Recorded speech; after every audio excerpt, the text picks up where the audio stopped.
Where's the clicker at? Oh, there it is. Okay.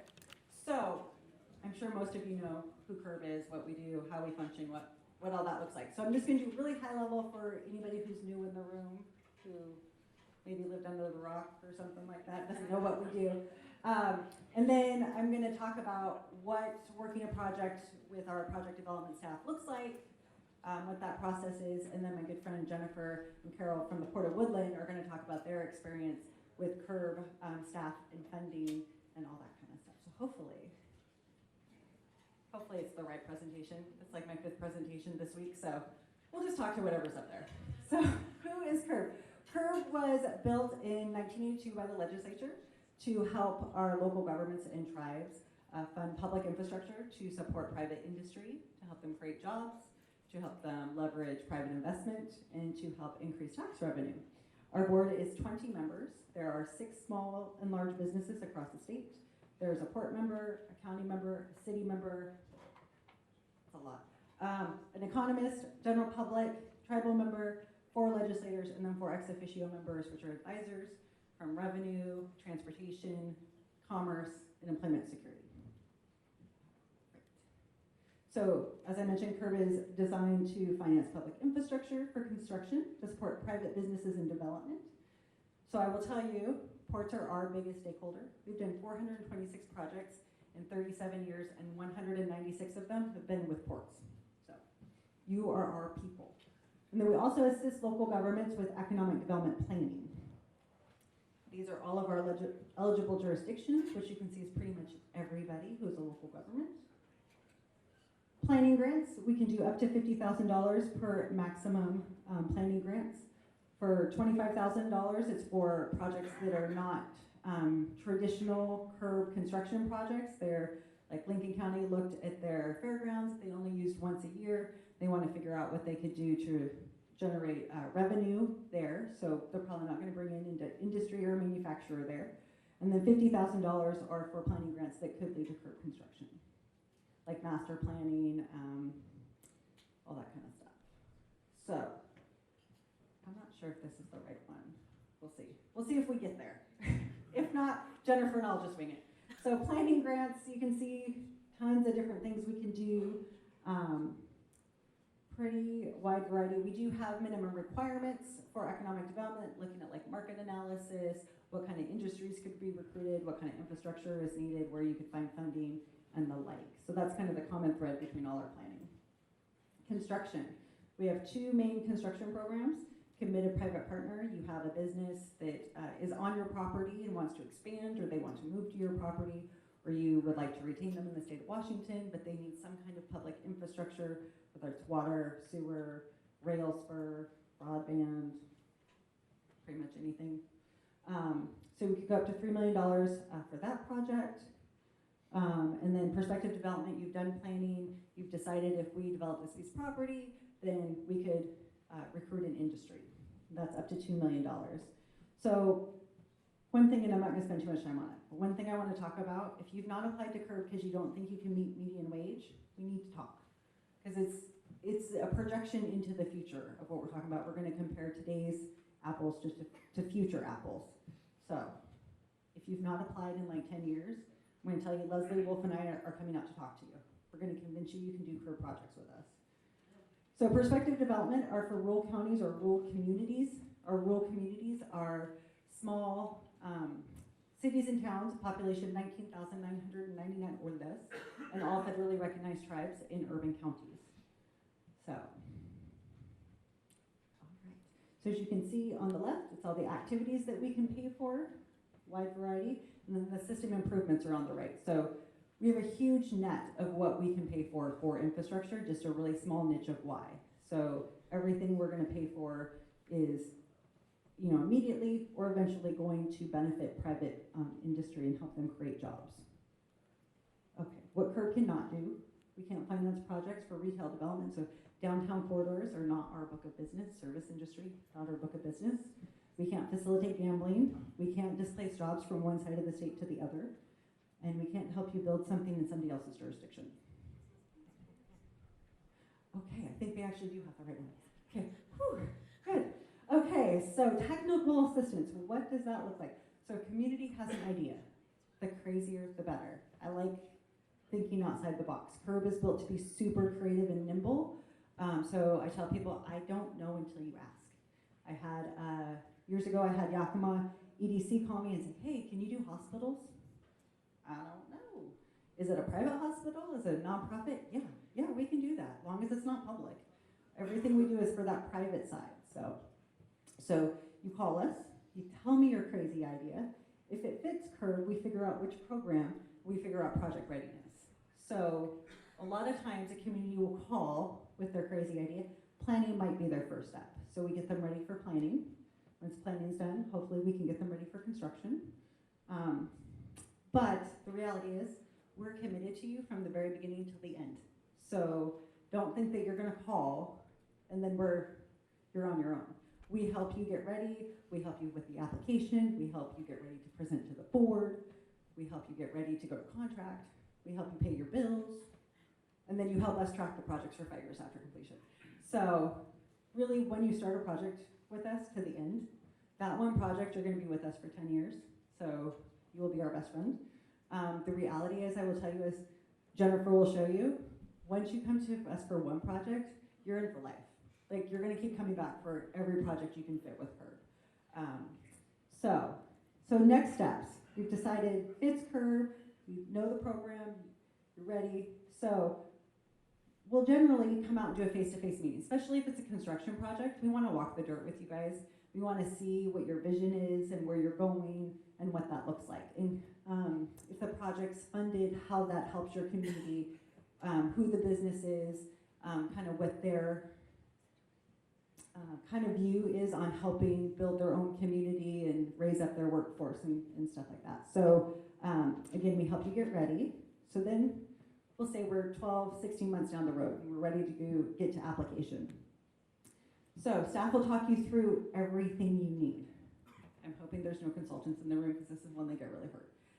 I don't want you to pay your consultants to apply to CERB. Our application, our board was really clear. They want it to be easy. They do not want you to use your money that way. Use your money in your project. So if you need help, if you have part-time people that do this for you, or you're a staff of 2 and you have 500 things you need to do, call me, I will help you. Leslie will help you. Barbara will help you, or at least Barbara will help you find us. So we're there. I can help you with the question. I can tell you based on what your project is, what that question is asking. Don't be afraid to lean on us. That's what we're here for. That is what the board has told us our job is. So, and we love it.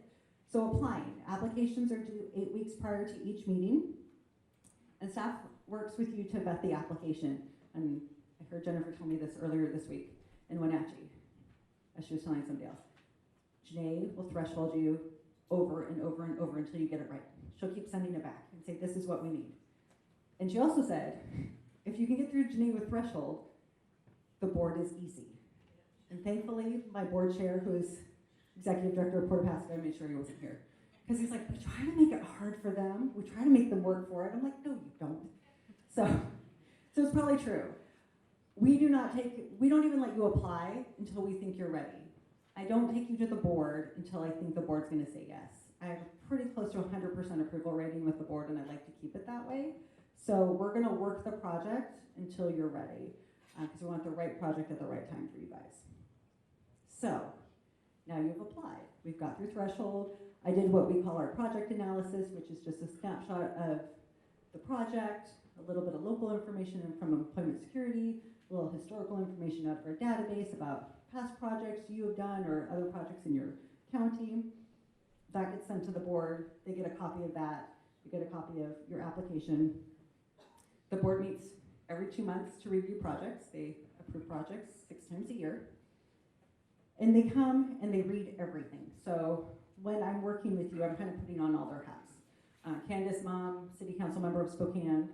If you've been to Spokane, they're huge on walkability, and she thinks the whole state should be about walkability. I told her some of our small communities don't care about walkability. That's not what's important to them. But I still try to think of that. Or Elizabeth Robbins from Department of Transportation talks about like transportation studies. Have you looked at how much that road can handle for trucking? Is this project going to impact that? What are you doing? So I try to think about that and prepare you. so you can answer those questions. So the applicant, per our statute, has to be there the day of the meeting. If you have a committed private partner, they have to be there the day of the meeting. You don't have to present, but I'm going to encourage you to. I don't think I've ever had somebody not present, because the reality is if you don't, all they're going to hear is, Porter Woodlands here, this is their project, this is what they'd like, this is my staff recommendation, please take a vote. So they want to hear your story. That is what community economic development is all about. So they want to hear what the story is, who the business is, and what that means to your community, what the impact is if it's funded or not. So you get to do that. The board will ask questions, unless you show up at the very end and we're way ahead of schedule and then they just want to get out the door, like that's happened to Jennifer. So waiting in the parking lot texting you, where are you? She comes in, does it, vote, okay, we're done. Doesn't happen often. So the applicant will know that the day of the meeting if their project is approved. And we are literally first come, first serve. I don't compare your projects to any but other projects that I'm working on. The day of the board meeting, we do one project, they ask questions, we take a vote before they move on to another project. And then the applicant will receive, if approved, what we call our initial offer of financial assistance package. So this shows you what was approved by the board, your pre-contract conditions that need to be done, get a copy of the contract, and templates that you need to do your pre-contract conditions. So what we're looking for in that is getting the contract with that initial offer, comes with pre-contract conditions. So for construction, you're looking at resolution to repayment, so we make sure we get our money back. You're doing any environmental that needs to be done, whether it's NEPA or SEPA, or a testing that it doesn't need to be done, a testing that all permits are in hand or will need to be in hand prior to needing them, cultural resource review with DAP or the tribes, which I do for you. All you have to do is give me your Easy One form at the time of application. And then evidence that match is secured and evidence that private investment is secured. And once you turn that into me, you get the contract to sign, and our chair signs. And then from that, we do track our projects for 5 years after completion. And really what that is how that business is doing that was there at the time of application, how many jobs they have, what their average wage is, and the like. And then if there's any other businesses that are benefiting from the investment that CERB has done. It's pretty harmless in that 5-year period. Generally, it's about 2 times we'll contact you in the spring of the even years. You don't even have to remember. Barbara just comes knocking in your email, and we'll keep knocking until you answer her. So here you can see, hopefully you can see, these different projects that the port has done with CERB. So in 2015, they came to us for their Guild Road Industrial Park for a planning study, which was kind of bumpy, thanks to our friends at EDA. Took us a real long time to get it going, but we got there. In 2017, the port and the city actually came to IACC. If you don't know what IACC is it's the Infrastructure Assistance Coordinating Council. We have a conference in Wenatchee every October. Actually drove there to here today. And we do this thing called tech teams, where if you have a project and you're trying to figure out where to get funding from, or maybe you're having some issues with permitting, or you just are kind of stuck, not sure what you should do next, you can apply for a tech team. And then a really fabulous woman named Kathy Reed from Small Communities Initiative goes through that and puts together all the funders that could possibly help with that. The day of your tech team, you get to come and pitch your project to all the funders. The funders will tell you what they could do and what their timelines are and what you have to do to get ready to apply. And when you leave, you leave with an action plan of who to talk to at each of those funders and the dates you need to be ready by to apply. So then in 2019, the port came to us with Guild 1 and Guild 2 Industrial Connection Project, which is prospective development. They received just under $630,000 all loan. And currently we have 2 projects that they've applied for committed private partner for Centennial Rose Way and an infrastructure building, which is connected back to Guild 1 and Guild 2. We've just changed the names along the way. And then they're also have a planning project that they've applied for Martin Bar Industrial Conceptual Site, which is still connected, right? No, okay, completely different. So I think with that, I will turn it over to Jennifer so she can talk from the client side of her experience with the board and staff and project development and everything.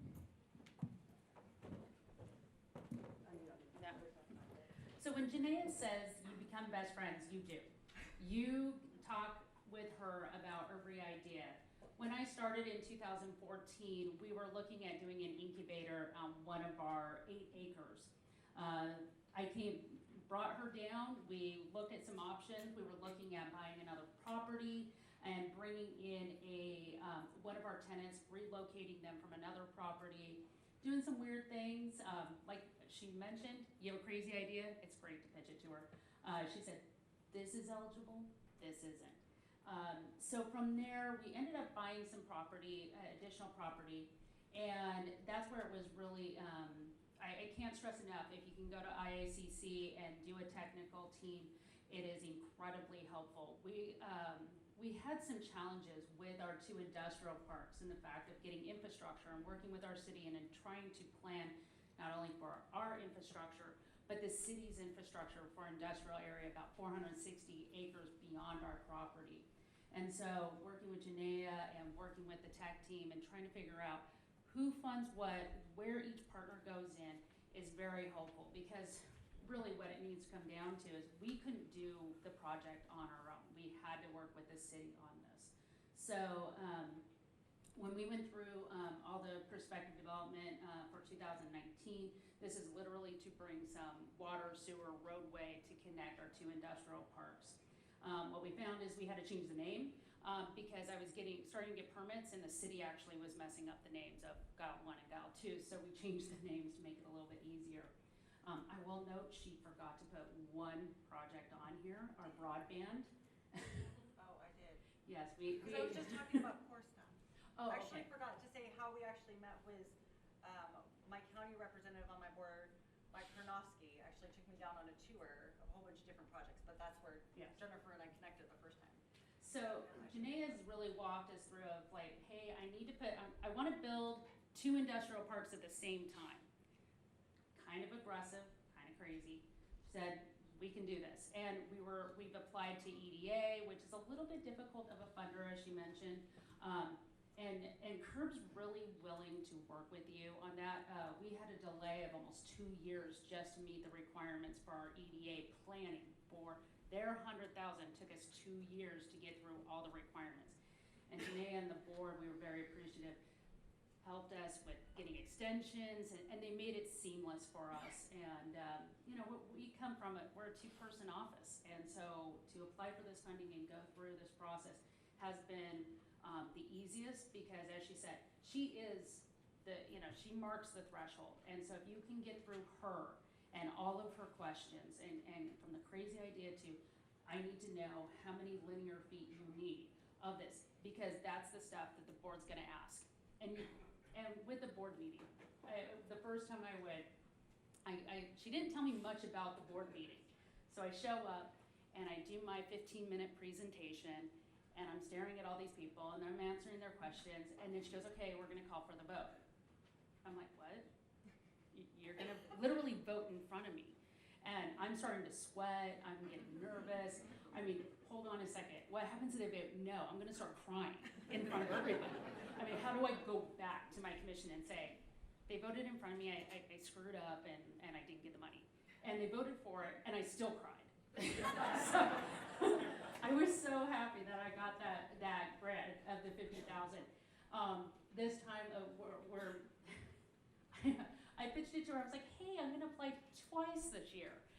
We had already gotten one earlier this year. Now I got 2 more applications coming in for the next board meeting. And you know, now it's kind of one of those things. I talked to her, who's on the board? What are their concerns? I can look at other projects. She's full of information. It doesn't matter how small you are. You can get through this process. I can say for applying for this grant is probably the easiest grant application you will go through.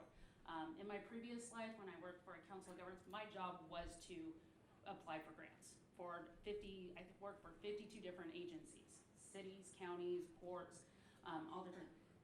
By far, the easiest process that you can go through. And you know, the tail end, you know, for my auditor, that is also very easy. You know, you think about, okay, what's all the strings attached? How much reporting? How much time am I going to spend with getting this $50,000 grant? It's seamless. And they work with you with every step of the way. And that is very helpful when you're starting out or you're creating these ideas, or just the reporting. You're used to your federal reporting and all these, requirements. It's very easy to go through this process. And they do look at it project by project. That's why I wasn't afraid this time to apply for 2 projects at the same time. They're very different projects, one being an industrial park, one for us to study an industrial conceptual plan for waterfront, deep marine, for export. So for those 2 projects, we felt very confident that we could do that. So don't be afraid. She will be your best friend. She will hold your hand all the way through the process. She will make sure that you have all the information in there. So I cannot stress enough. Anybody can do it. Okay, I'm gonna ask Carol, the auditor, to talk too, only because, so we had this small $50,000 grant, which is normally pretty simple for CERB. But there's EDA and there's some other funding, which made it a lot more complicated. And unfortunately, Carol and I did not talk before we started the project. She kind of, for me, came in at the end and was like, now what do we do? How do we get our money? And we literally stepped back and looked at every invoice that was paid and who paid for what and what CERB could pay for within our timelines, and basically audited everything to make sure that our records matched to show what we did, but that we were both on the same page to make sure that the port could get all the money that CERB could pay to them, and they were still square with our other funders. So that's a different side than we normally deal with in CERB that we talk about, because we talk about project development, we talk about how we get to the board and how do we get your project approved, but from the financial side, that's generally somebody different than I work with in this room. And once the board approves a project, I'm sometimes handed off to someone else. So I just want to get Carol's side of it too, so you know how easy it is there too.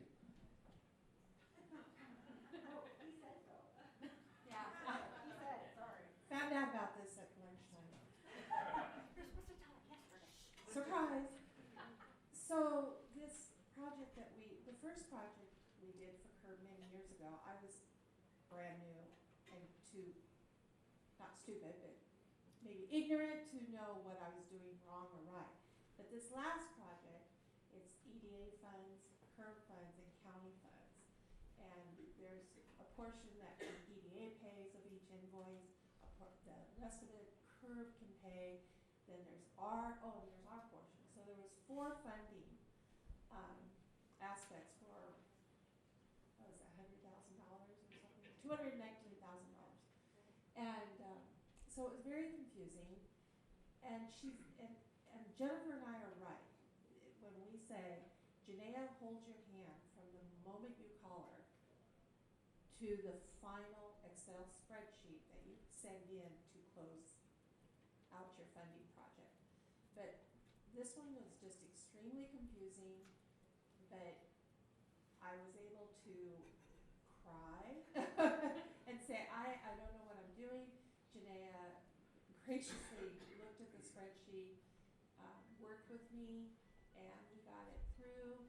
I must say, it being that a large portion of it was EDA grant money, that can be very convoluted to get through their process. They can send it back without, you did it wrong. Well, how did I do it wrong? Figure it out. You did it wrong. Look at the CD. It'll tell you how you did it wrong. But Janea just goes, let's do this better. Let's think about this a different way. She never tells you did it wrong. She just helps you through it. But she can't help you if you don't call her. And don't try to figure out if you can get CERB funding. Just call her. She'll tell you if you can get CERB funding. And she doesn't tell you in a way like, why did you call me? You can't get CERB funding. She'll work with you. And Jennifer, I have the best CERB team, these 2, to get money, and I like money. And so I have a great team. But yeah, give Janea a call. It's great. We're a 2-man team, and here at the Port of Woodland, we get through these things, and you're a great help. Thank you.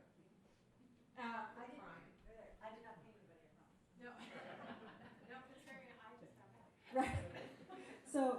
about being a two-man team. So many of you know, if you've known CERB for a while, I was a part of one for a really long time and did everything for CERB other than some board support, which I had Barbara Smith, who is, I think I paid 50% of her, but I got like 5% of her time, and the other 5% went to the Public Works Board. I was really lucky. Last summer, the board let me hire her as our program assistant. So if you have a planning grant with us, she's the one who manages your planning grant, and she manages me, thankfully. And then this summer, we hired Leslie Wolf, who has been with Commerce for about 10 years doing legislative policy work and working in many different offices at Commerce. But she's been out on the road with me this summer, speaking to our communities, learning what our communities do and how vastly different all of them are, and how awesome CERB is. So we are now a party of 3 to do what we do. So I'll leave it at that, and then is there questions for any of us? Yeah, go ahead. Barbara Merritt, Port of Frank Harbor. Our Visitors Bureau has applied to the county for a tourism master plan. We want $100,000. The county has agreed $65,000. Is this something that you could help the county with and our Visitors Bureau fund the gap? So the county could come to CERB, and then they could, because it's for tourism and visitor center, they could get the $25,000 level of funding, so we can help a little bit. We wouldn't be able to do the whole portion of it, but we could get a little bit closer to it. So, yeah, have them call me. Okay. So I have business cards, or important side. Another part of that Yeah. question is, how does a county qualify in terms of being a small enough entity to get a CERB grant? They're a county, they just qualify. So everybody qualifies for CERB. King County? King County technically Okay. qualifies. Alright. We do have, the only thing that we have about rural urban is that 25% of our biennial appropriation can go to urban projects, and those are projects within urban counties. But everybody, long as if we have urban money, everybody technically could do a project with us. So we're non-discriminating. Yeah, over there. Dan Laura from the Port of Anacortes. A couple years ago, the budget basically contemplated taking the CERB funding to fund low-income housing in Seattle, from my perspective. And it didn't happen, and you got funded, and thanks for all that you do. Are you still in jeopardy? Is it a funding battle every year? Because we build our legislative priorities, and we talk to our elected officials to try and keep you funded. Is that still a problem? Thank you for asking. So we're not in jeopardy right now of having our money swept. What our jeopardy is literally currently today is that we asked for $22 million in the last biennium, and the governor and the legislature seemed fit to give us $8.6 million because that's what was in our account, and we're asking for an additional 13 plus out of the bond account. Where we stand today is that all projects are approved in November, including Port of Woodlands projects. We'll have just over $6 million for the biennium, and if all projects hit submit in September, that promise me that they will, we'll have $15 million in request. So if you know CERB, we're not made to be competitive. We're made to be nimble and responsive to business and local government need. If we run out of money, or I should say when we run out of money, we'll have technically 17 months without funding, which has never happened in CERB. We've always made it to the end of the biennium, but our board saw fit not to lower our funding limits, knowing that we could run out of money because $3 million, frankly, isn't a lot of money for our projects. So they wanted to continue to fund at that level, and if we run out, that's our risk. So we do have paperwork, propaganda, that we are working on the interim. I'd be happy to share with you to explain to the legislature our need that we're not being invested in, being the only economic development tool in the state. Our other legislative request is, I did hire Leslie. Our FTEs started in 1982 at 3 FTEs. We're currently at 2.3 FTEs. We've never got an increase in 37 years. Been decreased quite a bit. So we're paying for Leslie out of cost savings, because I was a party one for so long, but that will not last forever, like I'd like to keep her. So that is part of our request too, is to be able to get one more FTE in the funding to go with it. So at least currently, we're not in jeopardy of being swept. People aren't talking about sweeping us, but we're not being funded where we should be. When something I mentioned to our board when we did our policy retreat in July, in 1982 we got $17 million of seed money. That'd be $56 million today. We got $8.6 million. I honestly believe if we could get $50 million in a biennium, we could get it out the door. We don't have a short list of need. I have about probably about $120 million currently in a pipeline that could come to fruition in the next 2 to 3 years if we have funding. So any help that anybody wants to give CERB, I have lots of documents and materials and stuff to help talk to your lobbyists, your legislators. I'd be happy to share. So, yeah. Any other questions? Yeah, go ahead. So tying on to that one a little bit, and I'll explain why I'm asking. So it sounds like you're getting regular commitments to CERB on a biennium basis. My assumption has been that as the financing is paid back, that becomes part of a larger revolving account. So I'm curious as to the total amount of funding that you have available for projects now. So this biennium we had $8.6 million. Part of the problem is it's twofold. Part of it is our money does go as grants. 25% of our biennial appropriation gone, we'll never see it again. When we first started, we were really liberal with our money. We didn't have the 25% restriction. We gave out 80% grants, 0% interest, 5-year deferrals, cream of the crop. We're not like that anymore. We're a little more conservative. The other part is in 2015-16, we had about $20 million redirected out of our account towards grant funding across the state to other programs. So that greatly reduced our amount in our account of what can revolve. And I believe the legislature understands that if you take money out of a revolving loan account, it actually doesn't revolve anymore. But that's why our funding is so depleted as it is, and we need help with seed money. And we don't have a direct funding source, which is something we tried for about 20 years ago that didn't work, but our legislators on our board have an appetite to talk about it again. So we're going to try to see where the money is, but so far we haven't come up with any fantastic ideas. And what has been your historical interest rate charge and the payback results? I mean, have you ever had a default or delayed repayment plan for any of the projects? So our interest rate's 1 to 3%. When we first started, we did 0%, but we have an eligibility model that keeps it at 1 to 3%, and depending on debt service coverage ratio, that determines where the interest rate is, how long you take out the loan for, which could be up to 20 years. But if you do it at 15 or 10, it can drop it down. If you're in a distressed county, it can drop it down. It also helps determine your grant amount, so up to 25% could be grant based on that debt service coverage ratio. We've never had a technical default. We had one project that was with a PDA, and the business basically locked out the PDA and did illegal stuff in there. So the state, with our help, went in and commandeered the property, sold the property. We got our money back that way. So technically, we haven't had a default in 37 years. Okay. So. And the reason why I'm asking is this biennium has seen the advent of CERB, the Aviation Revitalization Board, which is a single biennium contribution of $5 million, 3% interest right now, and we're looking at working through that project, essentially following CERB's lead. The primary difference is the aviation revitalization is not tied necessarily to the creation of jobs, which is that broad brush category. They have the same question we have in our statute, though. They're just interpreting differently from what I've got when I've gone to their board meetings. So yeah, they don't look at it as very hard as we do. Yeah. Other questions? All right. So you're all going to put your hand up and say, we're going to call CERB. We're going to bring projects to CERB, right? We called CERB. Yes, you called CERB. You did. See, John Porter-Cookville, they called CERB.